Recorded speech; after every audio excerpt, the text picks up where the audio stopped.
Welcome to the Multiplication Minute. I'm Sean Hershey. Last week we introduced the fact that God created mankind to be fruitful and multiply. That is, He blessed us and He said, be fruitful and multiply, fill the earth and subdue it. So while being fruitful and growing in our walk with Christ is important, we need to go on to the next step, which is multiplication. Otherwise, kingdom expansion will be crippled. I mean, imagine if the disciples had just stayed in Jerusalem. They'd grown in their walk with God and they were just content to have fellowship with other believers. The kingdom of God would have just stayed there. It never would have gone into all the world.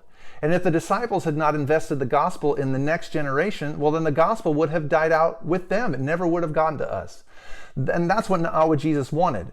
That's why He said, go into all the world and make disciples. He wanted every nation to hear, and He wanted all of us to come to the understanding of the truth.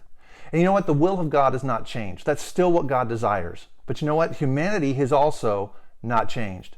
We're still tempted to be comfortable in our fellowship with other believers, to just grow in our walk with Christ and to keep it all in this little private bubble, but not move on to multiplication. That's why God is still shaking us up and sending us out, sending us to the next generation, sending us to our neighbors, because multiplication is the key to kingdom expansion. So ask yourself today, how can I invest, or what are the opportunities that I have to invest in the next generation?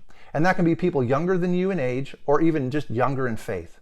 So for more information, for more scriptures and application, go to our show notes on the website at mxmin.org. Make sure to subscribe in the podcast app or to the email, and we would be thrilled if you'd share this with 2 of your friends. All right?